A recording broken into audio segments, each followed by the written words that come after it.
pitutur kangge kanca-kanca sing dadi abdi negara, muga-muga padha eling. Sapa wong kang wedi siksa urip ora bakal sembrono,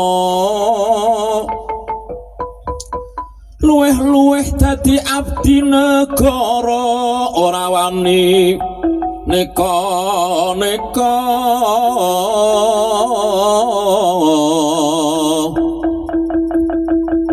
Pungkasane